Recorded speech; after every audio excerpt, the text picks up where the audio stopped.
Pour le temps d'une bière, aujourd'hui, je reçois Charles C. Richer, animateur du C'est tout un film podcast, un podcast sur le cinéma avec une stat pour parler du cinéma. Aujourd'hui, on parle des coureurs des bois. Étonnamment, Charles a beaucoup de choses à nous apprendre là-dessus. Charles, comment ça va? Ça va bien, toi? Ça va super bien. Pourquoi est-ce qu'on parle des coureurs des bois? Eh bien, en fait, j'ai eu la chance de pouvoir travailler sur un scénario. Et dans ma recherche, j'ai appris beaucoup sur les coureurs des bois. Donc, tu voulais du contenu? Je t'en offre. Scénario, on parle de quel scénario? On parle d'un film? Non, on parle pas de ça. C'est comment c'est ça, les clauses? On va couper ça au montage. Pour ceux qui ne nous voient pas dans la vidéo, là, on est en train de m'égorger en ce moment. Oui, là. en fait, c'est les gars que je t'ai corporation. dit qui allaient être présents là, pour checker ce que tu disais. Là, parce que, ouais, c'est ça. Donc, je crains pour ma vie maintenant à cause d'un scandale ou plutôt d'une conspiration de chez Hollywood. Ouais. Donc, tout ça pour dire que tu as obtenu, comme ça, des renseignements importants sur les coureurs des bois. Beaucoup de la scénarisation, c'est de la recherche parce que tu veux quand même faire quelque chose de réaliste. Fait que tu veux pas écrire n'importe quoi. Puis comme de fait, je vais avoir un personnage qui est évocateur de ce genre de profession-là, qui est une profession extrêmement importante pour l'histoire de notre pays, en fait. Tu peux pas nous dire sur quel projet tu travailles. Moi, ça va être la seule chose que je vais retenir. Là. Ah ouais, mais... Désolé. Mais quel tease abominable! C'est impardonnable. Tu peux pas puis le pire, commencer c'est que ça se peut que ça ne voit jamais le jour. Hein, fait que mais ça va être l'important, c'est l'effort. Ouais. Bien, justement, je voulais te poser une question avant qu'on commence l'épisode. Ben, déjà, tu voulais-tu faire des petites entrées, des amuse-bouches pour ton podcast? Amuse-gueule. Écoutez, on a une belle programmation qui s'en vient. En fait, une programmation qui est déjà faite, des épisodes sur lesquels je veux attirer votre attention. On va parler de la prohibition, de l'impact de la prohibition américaine sur le Québec et aussi de notre légendaire Al Capone québécois, Conrad Labelle. Ne ratez pas ça. C'est avec Steven Bilodeau. Et c'est tout. C'est la fin de la programmation et de mes plugs. Retour à toi. Et ma question. Et j'ai une question préparée pour toi. Fait que, toi, Pierre. Oui. Si je te dis deux icônes du Québec qui sont vraiment souvent associées à l'alcool, le bûcheron puis le coureur des bois, lequel tu penses est plus associé à une haute consommation d'alcool? Lequel qui s'en prend plus dans le nez? Puis dans le gargoton. Lequel qui joue plus fort du coude? Je pense que c'est pas les coureurs des bois, ne serait-ce que parce qu'ils n'auraient pas assez de place pour eux pour emmagasiner ou loger autant d'alcool. Quoique quand ils sont en ville, c'est possible de considérer qu'avec l'argent disponible, ils puissent se pacter la face assez copieusement. Je pense que c'est plutôt les draveurs et les bûcherons. Et c'est une mauvaise réponse. Quoi? En fait, la bûcheronnerie, le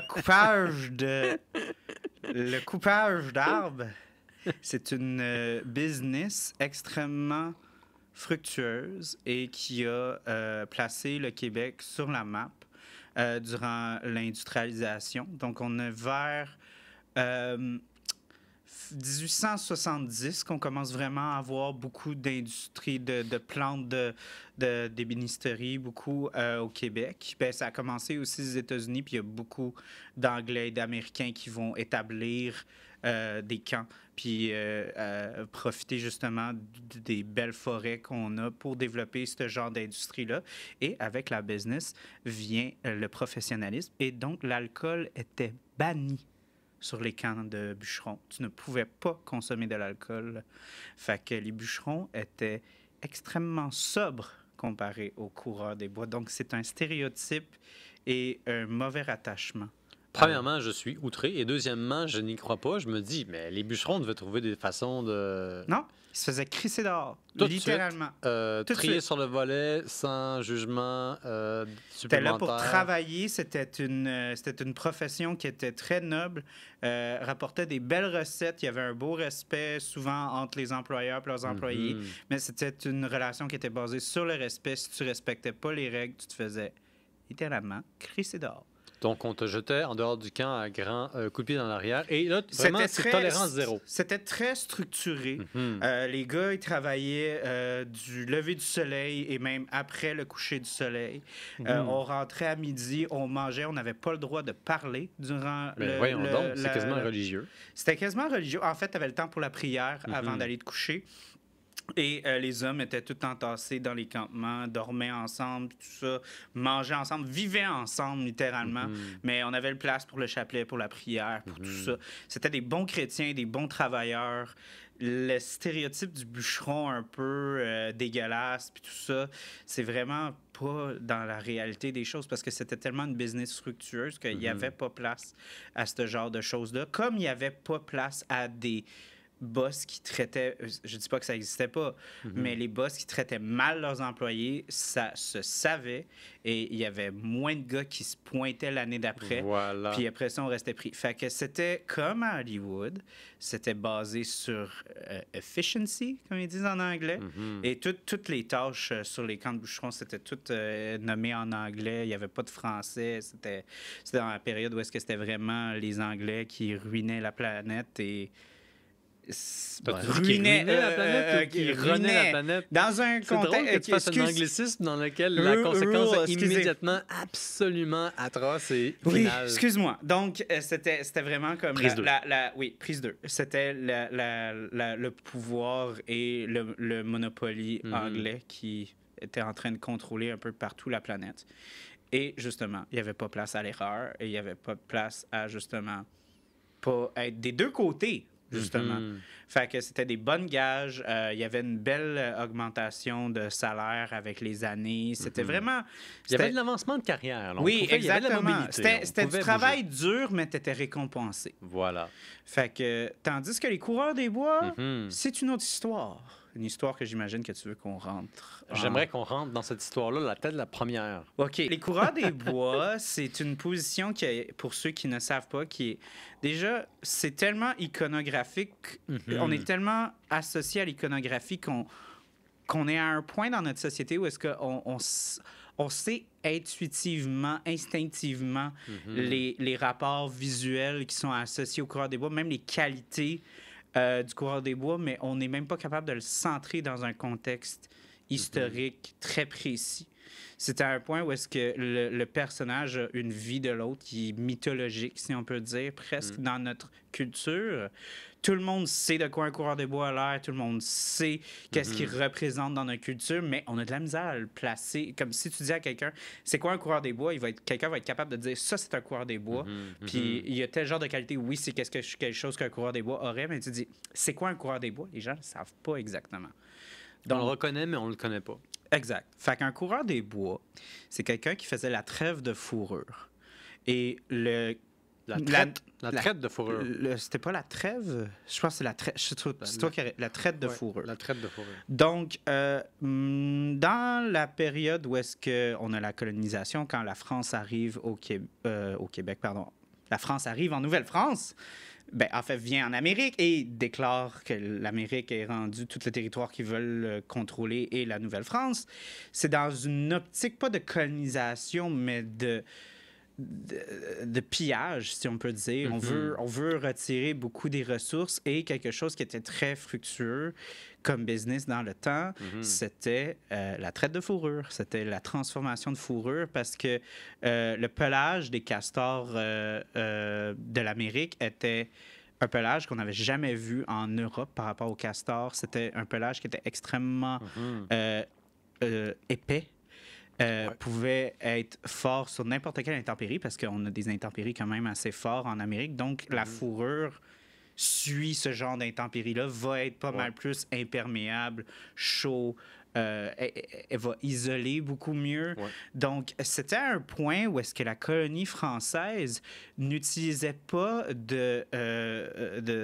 excuse-moi, je cherche mes mots, mais la fourrure était la monnaie d'échange, littéralement pas juste par le troc, littéralement par on n'avait pas d'espèces. C'était tout rassocié à la fourrure. Donc, on n'avait pas d'argent, si on veut. L'argent était moins utilisé pour l'échange de biens que la fourrure. Oui. On associait les possessions, les échanges économiques avec la fourrure, beaucoup plus qu'avec l'argent comptant ou les crédits, puis tout ça. Oui, Dans ça a les été autres- un fait notoire de la colonisation jusqu'au 17e siècle même. Puis ça, à travers toute l'Amérique du Nord britannique, l'absence ou le déficit chronique de pièces en argent, on faisait beaucoup plus de troc en anglais. Mais c'est même plus du troc, parce que c'est littéralement C'est ça la devise maintenant. la Voilà. devise définit ton économie. Mhm. Puis j'ai des chiffres pour toi, justement, parce que, comme je t'ai dit aujourd'hui, j'ai beaucoup de chiffres, j'ai pris les notes. T'es un gars de chiffres. Non, d'habitude, non. Mais là, je voulais Quand pas tu viens se parler à tendre une travers bière, mon chapeau. Voilà. Fait que je t'ai apporté des faits. Donc, la fourrure, béton, on va apporter des objets. Une chemise, en fait, on utilisait le terme pelu. Pour chemise, Non, pour le devis. Le devis de fourrure, on appelle ça pelu. un pelu. OK. Tu vas nous éplucher ça? Oui, ben c'est littéralement un pelu était une fourrure. D'accord. Donc, une chemise, c'était 12 pelus. Du sucre, souvent, je pense que c'était autour de 1 livre, c'était un demi-pelu. Un fusil, c'était 6 pelus. Puis c'est plus un fusil de chasse. 2 épées, c'était un pelu. Et 2 haches étaient un pelu. Hey, mais ça n'a pas rapport. Attends, un pelu valait 2 épées? Ou 2 épées valaient un pelu, mais C'était pour 2 un épées, pelu... 2 haches valaient une pelue. Mais je pense que c'était plus par rapport au fait que... je pensais qu'on allait arriver à ce point-là un peu plus tard dans l'épisode, mais il y a un gros accent à échanger avec les Amérindiens parce que oui, il y a... il va y avoir la chasse au castor qui va être fait indépendamment par les colonisateurs, autant français, anglais, hollandais, surtout dans l'Amérique du Nord. Mais les Français ont été probablement, je ne peux pas dire probablement, ont été dans les premiers à vraiment essayer de créer des liens économiques avec les Autochtones parce qu'ils voyaient, les deux côtés savaient. De un côté, les Européens français savaient que les Autochtones avaient un beau savoir et une richesse par rapport à comment aller chercher la fourrure, connaissaient beaucoup connaissaient beaucoup tout ce genre d'industrie-là, savoir où est-ce qu'ils se reproduisaient, où est-ce qu'ils étaient. Tout ça était très bon à aller chasser ça. Et les Autochtones étaient très bons à reconnaître que les Européens avaient beaucoup de technologies qu'ils voulaient avoir accès. Donc, c'est pas un gros stretch de penser, désolé pour l'anglicisme, c'est pas un gros étonnement que des affaires comme des épées puis des haches, c'était quelque chose qui était très fort en convoitise pour les Amérindiens. Donc, il y avait des gros échanges à ça. Donc, j'imagine que le prix était gonflé artificiellement par les Européens, justement pour stimuler les échanges. Ouais. Ben ça me Tu permet voulais un peu... littéralement avoir plus de fourrure, fait que tu t'arrangeais pour knocker ton prix pour que quelqu'un t'en donne plus. Puis qu'après ça, tu puisses l'échanger plus cher. Moi, ce que j'avais entendu, c'est que les Autochtones, dans leur tête, se jouaient des Européens parce qu'ils leur donnaient au départ, au tout début de la relation transactionnelle, juste leur vieille peau de fourrure et les Européens n'y voyaient que du feu, mais ça n'a pas duré longtemps. Ça va des deux bords, en fait. Les Autochtones essayaient de se jouer... déjà, à la base, pour les Autochtones, les relations de trêve et de paix sont basées sur le partage. Et ils se sont rendus compte que les Européens n'étaient pas centrés sur le partage, ils étaient là pour piller leurs terres. Donc, ils ont rapidement changé leur optique de trêve qu'ils avaient entre eux, de générosité, pour, pas nécessairement de l'abus, mais ils se disaient, hey, eux, ils sont pas bons joueurs, on sera pas bons joueurs non plus. On sait ce qu'ils veulent, nous, on sait ce qu'on veut. Puis, justement, dans les optiques de l'Amérique en tant que telle, il y avait littéralement des choses qui n'étaient pas accessibles en Amérique du Nord. Justement, comme beaucoup de ce qui était l'âge du fer et tout ça. On avait beaucoup de la misère à avoir accès à ça. Donc, beaucoup d'ustensiles, beaucoup de papeterie, beaucoup de textiles, beaucoup qu'on avait par rapport à la route de soie, beaucoup de tissus qui étaient très, très, très colorés, qu'on n'arrivait pas à avoir ce genre de picotement. Les pigments. Les pigments, exact. En Amérique, parce que souvent, c'était une transformation qui venait soit de la terre ou par rapport à l'animal durant les transformations complexes. Là. Il y avait quand même beaucoup de choses qui se faisaient, mais en tant que tel, c'était ça que les Amérindiens voulaient. Et les coureurs des bois là-dedans, ils arrivent, ils s'installent. Attends, je voulais faire un lien avec ton show. Là. OK, un autre aspect qui est très absent en Amérique, c'est l'alcool. Surtout l'alcool fort, parce qu'il faut un système de distillation qui n'est pas possible dans un contexte où est-ce que tu n'as pas accès à des métaux précieux par rapport au système de décoction, par rapport à la stratophosphérisation, je crois que c'est ça le terme. Corrige-moi si j'ai tort. La distillation. Distillation, ouais, c'est ça. Fait que d'isoler vraiment l'alcool puis tout ça, c'était pas quelque chose qui était très accessible. On avait accès à beaucoup d'hallucinogènes et des choses comme ça, des affaires qui étaient plus proches de la terre. Mais l'alcool, on était quand même proche justement de quelque chose qui était plus comme une fermentation première. C'est vraiment comme des choses qui allaient rarement dépasser le, comme 2%, les choses comme ça. Là. Étonnamment, il n'y avait pas beaucoup d'alcool fabriqué en Amérique du Nord à base de céréales. Il y avait une utilisation rituelle relativement isolée. C'est plus dans les Amériques du Sud et centrales que c'était présent. Oui, c'est vraiment... Les alcools Puis il y avait des échanges. sont méso-américains, mais pas en Amérique du Nord, ce qui confirme le contraste entre les Européens qui arrivent avec leur espèce de rhum, de brandy de l'époque qui te brûlait littéralement la gorge, avec probablement un taux d'alcool de quelque chose comme 50% à peu près. Mais c'est ça, tu sais, les gens sont pas très... Tu sais, je viens de dire que, tu sais, on a presque cette idée-là, presque archaïque, du fait de comme, on est Amérique, il n'y a pas d'alcool qui se fait, et il n'y a pas de truck qui se fait, c'est comme l'Amérique du Nord et l'Amérique centrale et l'Amérique du Sud, c'était très séparé. Eh bien, non, les Amérindiens, à travers toute l'Amérique, avaient un système très, très, très avancé d'échange par rapport... On avait des instruments qui venaient de matières qui étaient en Amérique du Sud, qu'on retrouvait en Amérique du Nord. Fait qu'il y avait des échanges très complexes par rapport à les sociétés, le troc, puis tout ça. Donc, oui, il y avait de l'alcool, mais c'était... Ce que tu touches vraiment, l'aspect de se rendre à un niveau d'alcool qui était aussi fort... Ça venait vraiment d'un contexte européen par rapport à la distillation, quelque chose qui était inconnu. Donc, beaucoup du troc, on revient au coureur des bois, en fait, n'est pas tout de suite... En fait, littéralement, par la loi religieuse, on ne pouvait pas échanger de l'alcool avec... excusez le terme, mais c'était utiliser les sauvages dans le temps, les Autochtones, parce que c'était contre ce que l'Église voulait. C'était littéralement, on ne pouvait pas. Mais on est arrivé à un point où est-ce que c'était pas directement échangé, mais on l'utilisait presque toujours dans les échanges, mais pas dans un truc un pour un.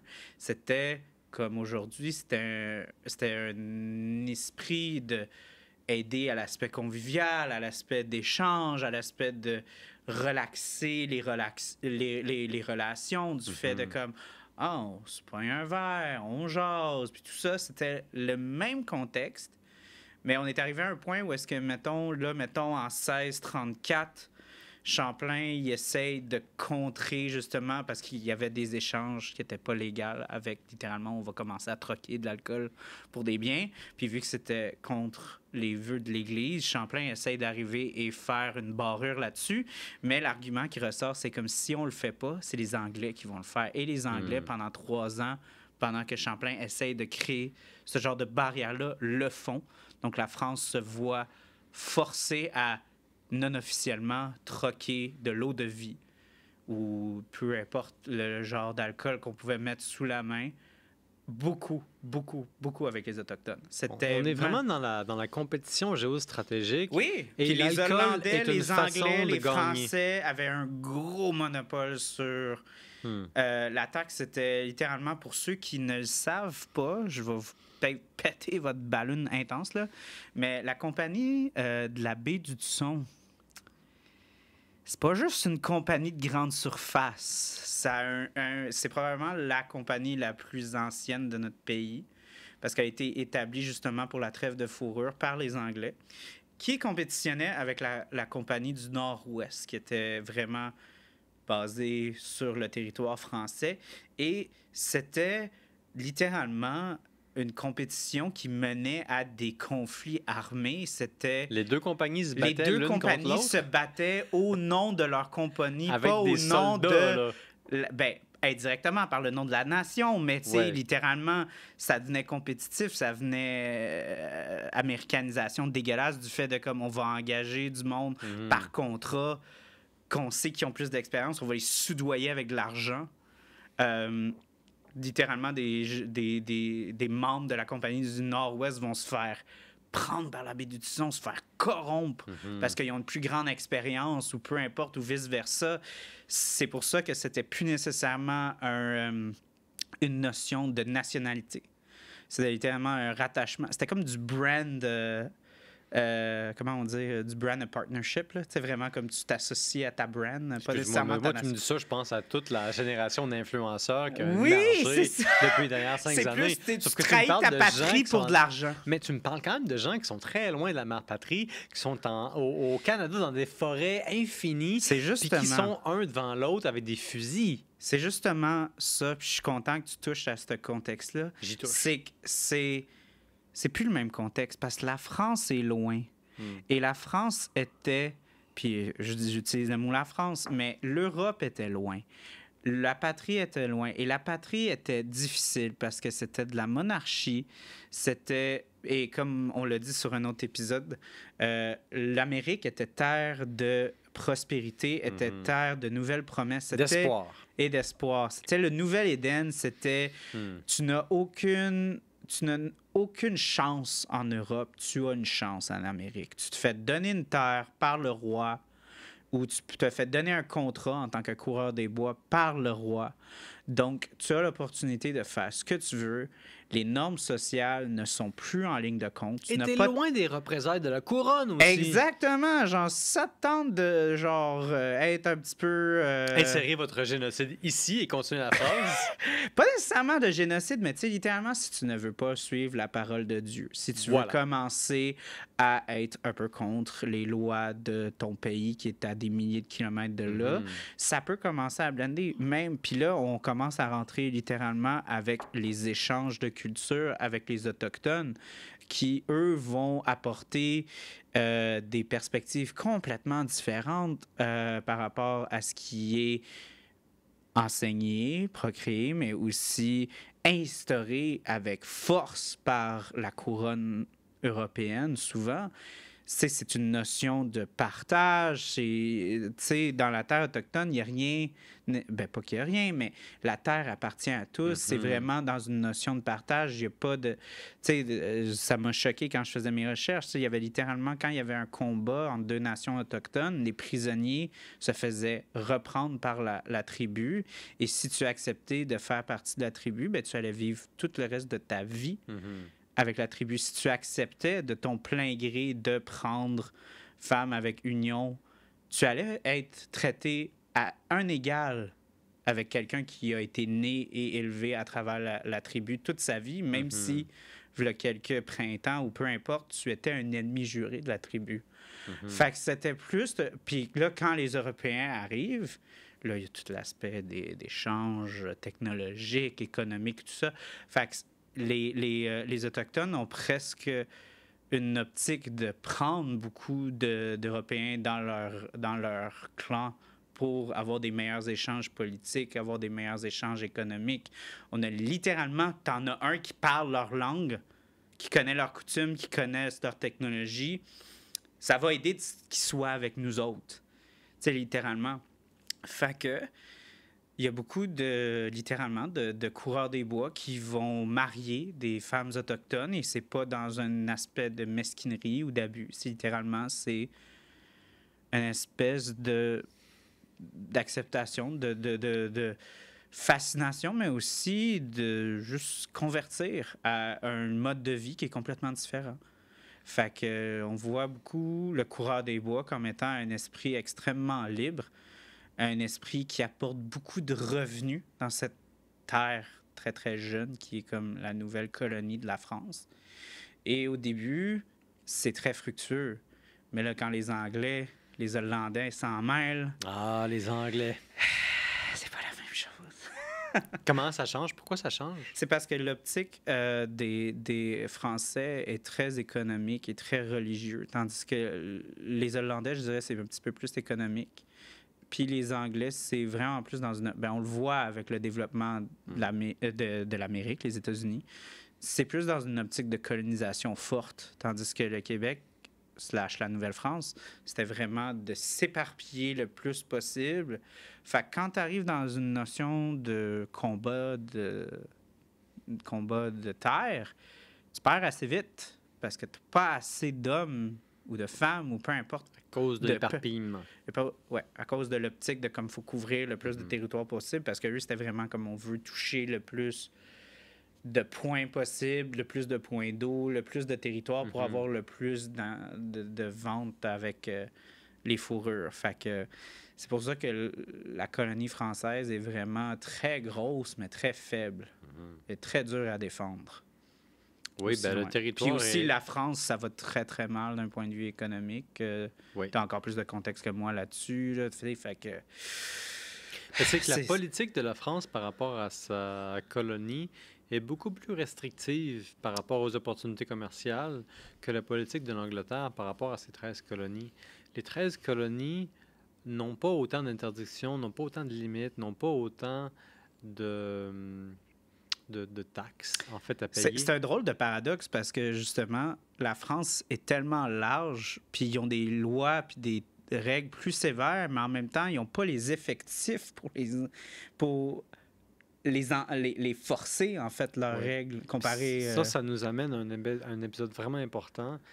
La bataille des plaines d'Abraham. Il y a un mythe fondateur, ou peut-être disons, un mythe de victimisation de l'identité québécoise relié au fait que les Français ont perdu la Nouvelle-France quand les Anglais ont gagné la bataille des plaines d'Abraham. Cette bataille-là, aussi légendaire et unique et iconique soit-elle, n'est pas très importante dans la balance des négociations qui ont eu lieu à la fin de la guerre de 7 ans parce que les Anglais et les Français se sont rencontrés autour de la table de négociation et les Français ont été les premiers à suggérer que la Nouvelle-France passe aux mains des Anglais parce que pour eux, le calcul, c'était que, comme Voltaire l'a dit plus tard, quand la maison brûle, qui songe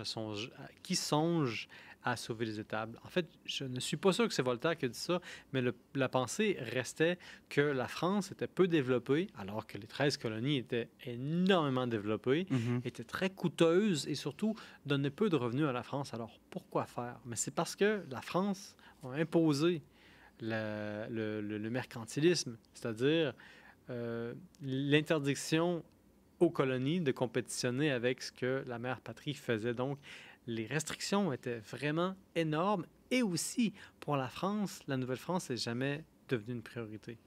Non, c'était vraiment un poste économique. C'est tout.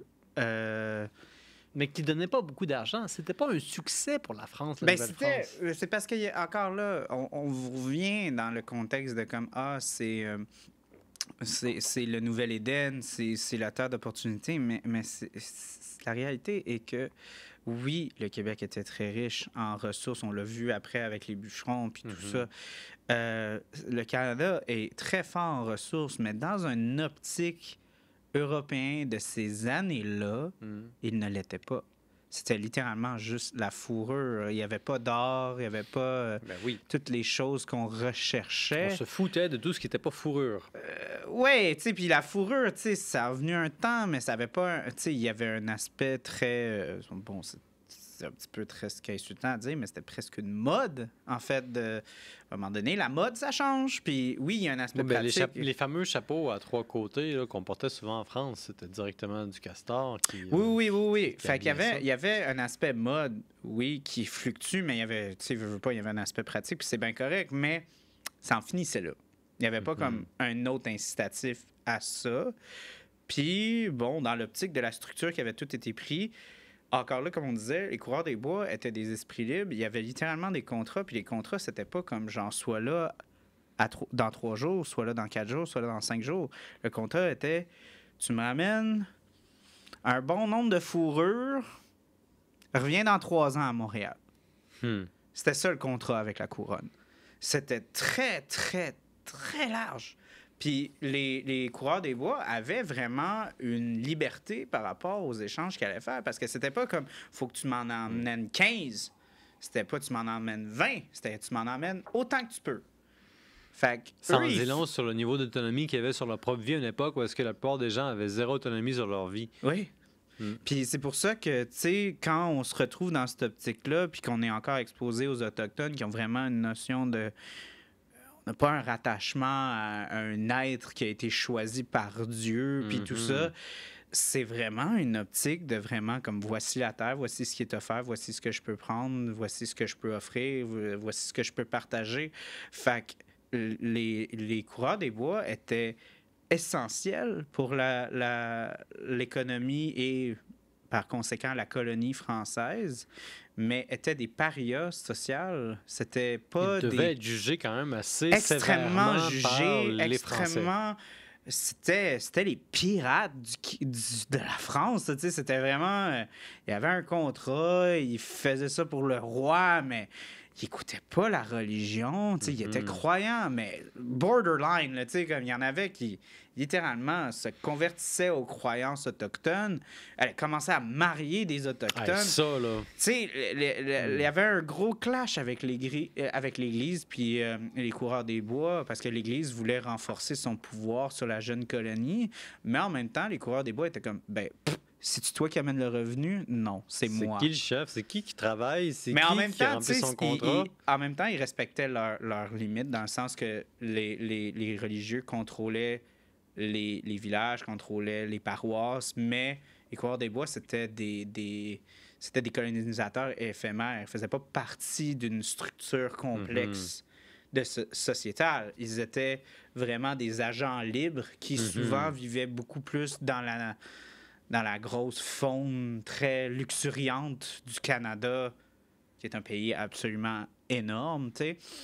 Fait que c'était plus un spectre qu'un membre de la société. Puis je pense qu'il y a un gros aspect mythologique à ça, parce que c'est tellement un personnage qui est éphémère, puis tellement...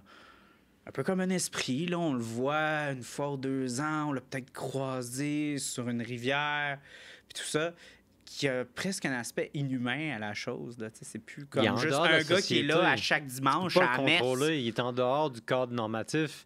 Mais Charles, la grande question qui se pose, vas-y. Qu'est-ce que notre coureur des bois boit?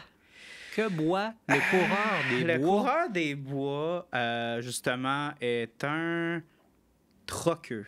C'est un troqueux. Tu sais qu'il y a un bar ici à Gatineau qui s'appelle le Troquet. Moi, je dis ça. C'est pas de la publicité pour le bar, c'est juste une étonnante coïncidence. C'est quelqu'un qui vit par le troc, qui se nourrit majoritairement de pemmican, qui va... Du quoi?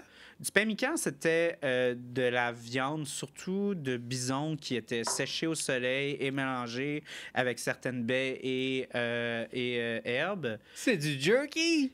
C'est du jerky. C'est du jerky. En canné. C'est du jerky en... Il y avait des cannes? Oui, il le cannait. Dans quoi? Dans des cannes. Juste des cannes. C'est le probablement, je pense que c'est un des premiers produits qui a été encanné dans le monde. Le bison aurait été un des premiers.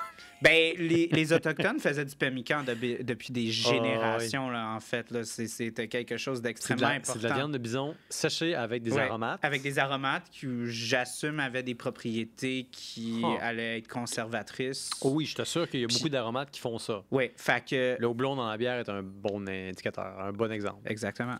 Fait que c'est ça. Fait que le pemmican, surtout, que c'est une viande qui est très, très riche aussi. Fait que c'était bon pour, justement, c'est le job de coureur des bois, c'était beaucoup, très, très physique. Coureur des bois, tu sais, avait ses... Jerky de coureur des bois, disponible dès maintenant. Pemmican. Mais c'est ça, fait que avait, tu sais, ses armes, ses instruments de chasse, mais aussi, justement, avait son canot, qui était extrêmement important aussi. Ça, c'est pas mal l'ingrédient principal dans le succès d'une entreprise de coureur des bois. Tu marches beaucoup quand t'es coureur des bois puis t'as pas de canot. Je peux te dire. Puis t'es pas mal restreint sur ton territoire que tu peux faire. Tu vas pas mal plus loin avec un canot, mais il faut le porter. Littéralement, il y avait des équipes aussi de coureurs des bois, là, des grosses équipes. C'est ça que je voulais te demander. Un coureur des bois, ça travaille-tu tout seul la plupart du temps ou ça travaille à 2 ou 3? Ça travaille. Ben, ça dépend des contrats. Tu sais, justement, il y a des contrats qui étaient donnés individuels, puis il y avait aussi, justement, des groupes qui se formaient parce que veux pas, tu pognes plus à la gang, tu rentres plus, tu fais un plus gros canot. Tu te fais attaquer par les membres de la compagnie de la baie du Tusson. C'est pas mal plus facile de se défendre quand on a une grosse équipe. Ça, c'est pas correct. Fait que, il y a beaucoup de choses qui sont pas correctes dans l'histoire. Il y a beaucoup plus aussi de territoires qui peuvent être couverts parce que littéralement, tu sais, que tu as plus de canaux, tu peux avoir des gens que là, ils ont des positions qui sont extrêmement importantes, comme justement les gars sur la rame, les gars qui sont en train d'observer, les gens qui guident, tout ça. Tu as tous ces gens-là super importants dans le gros canot qui, je crois, d'habitude pouvait tenir entre 10 et 15 personnes, puis plusieurs tonnes de fourrure. Là, fait que c'était... Plusieurs tonnes dans un canot? Oui, c'était... Le canot... Ça fait fort? Oui, c'était fait extrêmement fort. Les canots, c'était vraiment... Je pense que c'était peut-être 1 à 2 tonnes qu'on pouvait prendre dans un grand canot. C'était assez impressionnant. Puis c'est pour ça, justement, si tu te fais piller par une compagnie adverse, il y avait des gros revenus à se faire par rapport aux affrontements qui allaient se faire. Fait que c'est... Il y en avait justement qui étaient très solitaires, mais il y avait aussi des aspects comme extrêmement structurés du fait qu'on avait des équipes de chasse qui allaient comme vraiment chasser en groupe, puis tout ça. Puis justement, étaient capables de pogner un grand butin. Puis j'avais justement une petite histoire à te raconter, parce que ça fait partie de nos... T'es un gars qui raconte des histoires. Je suis un gars qui raconte des histoires. T'es un conteur. Mais c'est par rapport justement à un des affrontements avec la Compagnie du Nord-Ouest puis la Compagnie de la baie du Tusson. Donc, la Compagnie du Nord-Ouest, quelque part au Manitoba, se faisait chasser, attaquer un petit peu par... il se faisait vraiment suivre. Se faisait persécuter Manu Militari de façon tout à fait injuste par un adversaire à la fois perfide et corrompu. Donc, il y avait littéralement... C'était des Français contre des Anglais. Sur des canots, sur des rapides, qui se faisaient courir après. Puis, on voulait se faire piller les fourrures.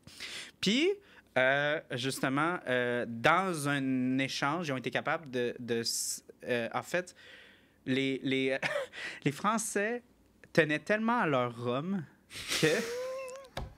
Puis je suis content d'avoir cette histoire-là parce que c'est important sur le podcast du temps d'une bière. Le rhum, oui, c'est les Français.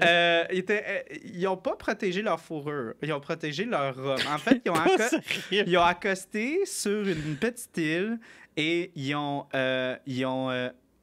enfoui leur baril de rhum et ils ont écrit... Attends, je veux vraiment pas dire la mauvaise affaire. C'était écrit... Attends. Wow. CJ...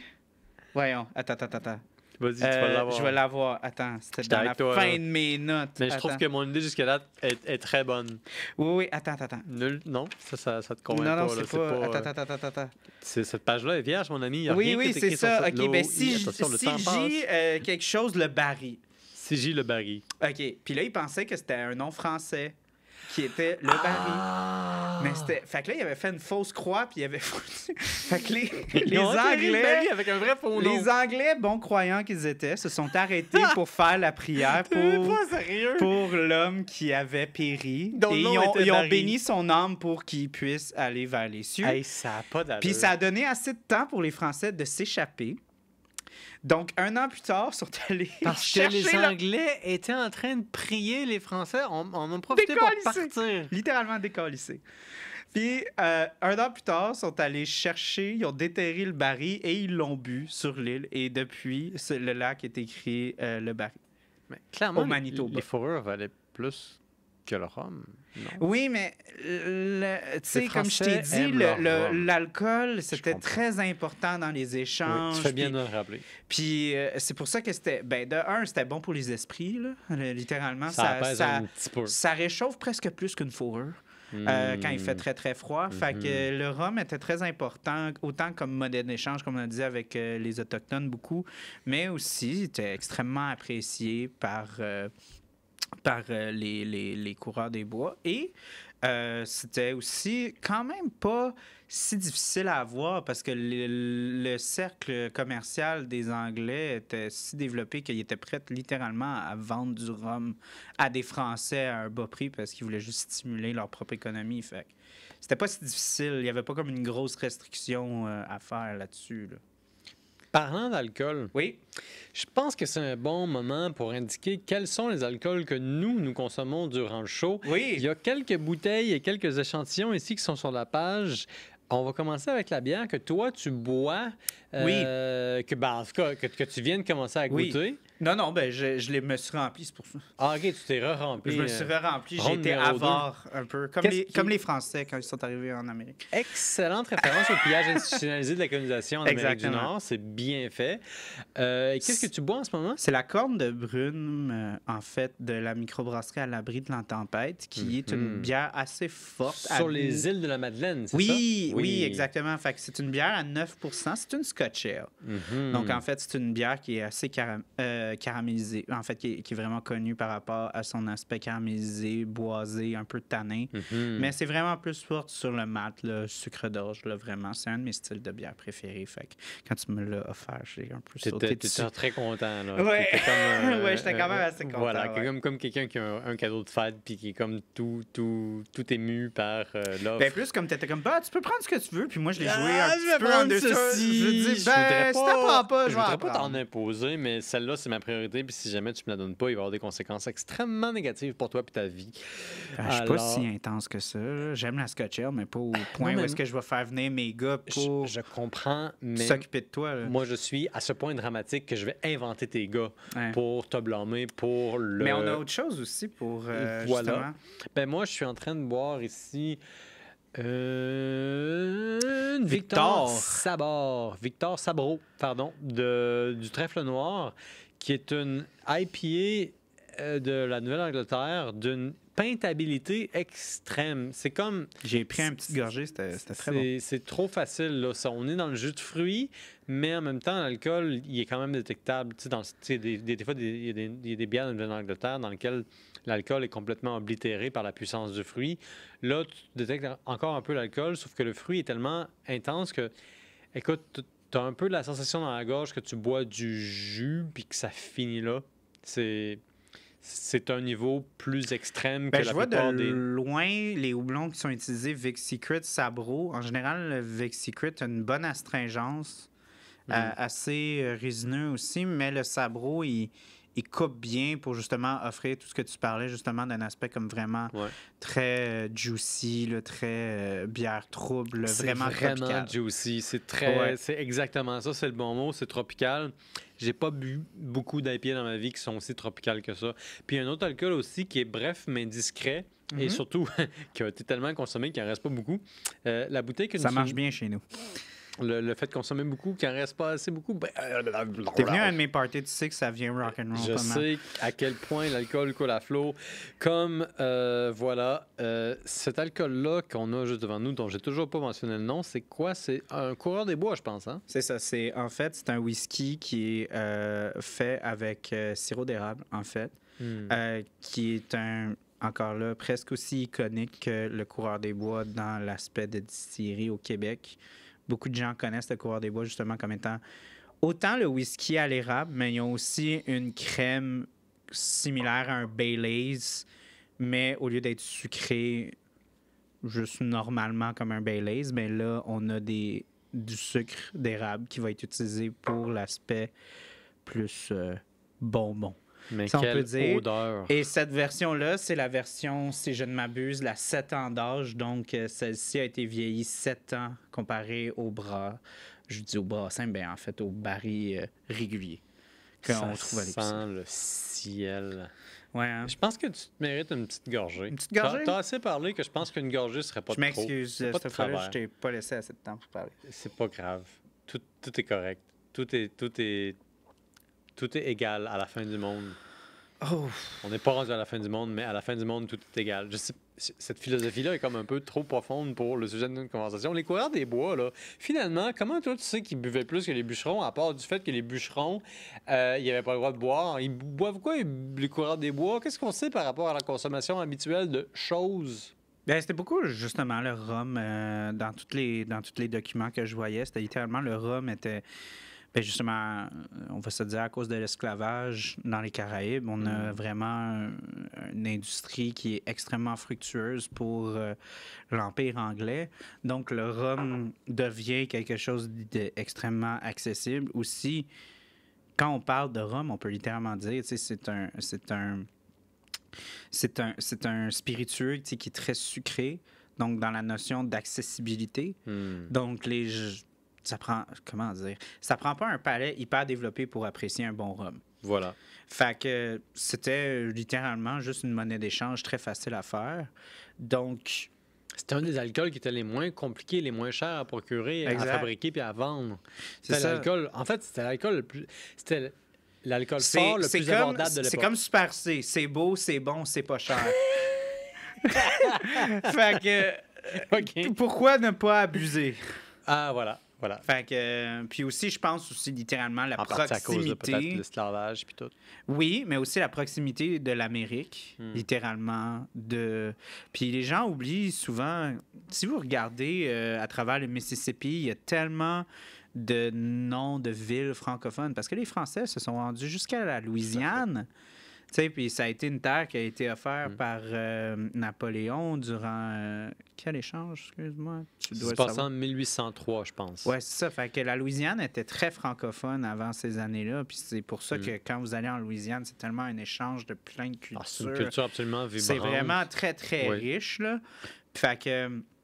Non, c'est ça. Fait que j'imagine que ça devait être un beau et facile chemin à travers le Mississippi d'avoir d'un alcool qui était beau, bon puis pas cher à expatrier dans les pays du Nord, en fait, par les Caraïbes, après ça, par la Louisiane. Ce qui d'ailleurs trace un chemin direct vers nos fameux coureurs des bois, parce que nombreux sont les coureurs des bois qui, à cause de leur expertise dans la reconnaissance du terrain et à cause de leur affinité linguistique et géographique avec différentes nations autochtones, se sont fait embaucher par différents découvreurs entre guillemets, qui étaient aussi des potentiels pilleurs, qui étaient des nations américaines, des nations européennes, pardon.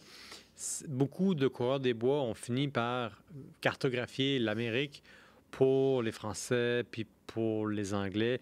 Il y a une expédition qui s'est rendue dans le Mississippi, quelques Français notables, quelques Québécois, quelques proto-Québécois notables parmi les Canadiens, coureurs des bois. Français. Des Canadiens, oui, comme disait Elvis Gratton, qui se sont rendus vraiment aux confins de l'Amérique, mais vraiment les coureurs des bois, et ça, il faut le dire, ont été des pionniers dans la cartographie de l'Amérique. Pour, disons, des populations non autochtones. Ce qui est à la fois une bonne chose et une mauvaise chose. C'était bon pour l'Europe. C'était pas nécessairement une bonne chose pour les nations autochtones. En fait, il y a une histoire qui est un peu tragique que j'ai lue justement dans mes recherches où est-ce que les Autochtones se sont, à travers les siècles, puis aussi à travers la façon dont, à cause de la guerre aussi, autant la guerre littérale du fait de c'est toi puis moi qu'on se bat entre toi puis moi avec des poings, avec des guns, avec des épées, qu'est-ce que tu veux, mais aussi la guerre microscopique des virus et des épidémies qui ont décimé l'Amérique beaucoup plus vite que n'importe quelle conquête de guerre, de croisade a pu faire. Les Autochtones ont voulu, en voyant l'expansion européenne dans les Rocheuses, ont voulu stopper les Européens. Et j'ai lu justement une histoire qui était très triste d'une autochtone les Autochtones qui littéralement envoyaient les Européens à leur mort, leur donnaient des mauvais chemins à travers les Rocheuses pour les stopper dans leur quête à se rendre jusqu'au bout. Et qui, en fait, malheureusement, avait... ce qui avait soudoyé, est-ce qu'il avait mis en esclavage ou peu importe, il y avait une autre personne autochtone dans le groupe et cette personne autochtone avait dit qu'ils avaient menti. Donc le lendemain, ils sont arrivés avec les armes et ils ont dit vous allez nous montrer le chemin à travers les montagnes et le reste, comme on dit en anglais, the rest is history. À vos risques et périls. Charles C. Richer, animateur du podcast C'est tout un film, qui parle de film et surtout de cinématographie, c'est-à-dire de quel point le film est bien fait, bien réalisé et pourquoi. L'appréciation du film. Tout en... Hey, tabarouette, cette consonne-là a pris beaucoup de temps à dire. Je pense que le Croix des Bois te rentre dedans un peu. Hein? C'est un alcool qui... Je te dirais que c'est un effet combiné de différents alcools, Mais ça, on n'a pas parlé beaucoup, mais c'est un whisky qui est tellement... C'est un whisky que j'adore. J'ai la dent sucrée, fait que... Mais le fait, c'est tellement... C'est ça le problème. Moi, je bois pas beaucoup de liqueur. Je suis un gars de bière. Moi aussi, mais j'ai la dent sucrée, fait que ça vient de parler, toi. Ça vient me parler. Je trouve ça un peu difficile à boire. C'est certain que c'est plus facile à boire une bière, mais juste la petite dent sucrée, elle gagne la bataille. Mais là, toi qui as une petite dent sucrée puis qui a beaucoup de choses à dire, as-tu des événements ou des épisodes dont tu as envie de parler à nos auditeurs? On vient de faire un épisode commémoratif pour la mort de Michel Côté, qu'on trouvait que c'était très important à faire. Fait que, s'il vous plaît, donnez de l'amour à cet épisode-là. On parle à travers Omerta, qui a été un des... Pas nécessairement le rôle de la carrière de Michel Côté en tant que performance complexe ou qui a été nécessairement le film ou la propriété qui a le plus aimé jouer, mais ça a vraiment été le faisceau pour beaucoup de gens qui ont découvert Michel Côté à travers la série et le film. Donc, on a décidé de l'utiliser comme cadre pour parler, pas juste de son rôle dans Omerta, mais aussi de tout ce qu'il a fait. Puis moi, Michel Côté, ça a été quelqu'un de très important. Je sais que je suis pas le seul. Donc, je veux vraiment donner beaucoup d'amour à cet épisode-là. Donc, c'est un épisode qu'on vient de sortir. Puis, je l'ai sorti parce qu'on sait un peu comment les algorithmes fonctionnent, toi puis moi. Je l'ai pas sorti une journée où est-ce que l'algorithme était dans ma faveur, mais c'était la journée... En fait, c'était l'anniversaire de 2 mois de son décès. Fait que c'était important pour moi de le sortir cette journée-là, même si je savais que j'allais pas avoir un gros following puis une grosse traction avec les médias sociaux. Fait que j'étais prête à faire le sacrifice. C'est un sacrifice qui est tellement minime comparé à tout ce que Michel Côté nous a donné. Fait que moi, je voudrais vraiment que les gens, s'ils ont une chose à se souvenir, c'est d'aller écouter cet épisode. C'est un gros épisode. C'est presque 3 heures, mais pour nous, c'était un épisode qui était très important à faire. Fait que je voudrais que les gens le découvrent.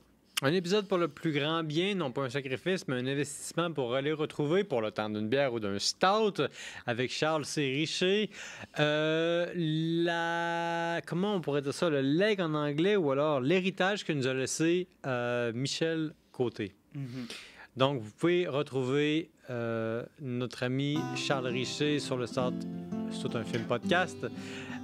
Sur Google Podcast, sur Apple et aussi sur Spotify, évidemment. Toutes les belles places. Toutes les belles places. Et si vous voulez nous écrire, n'hésitez pas. Si vous vous abonnez, allez-y, ne vous gênez pas.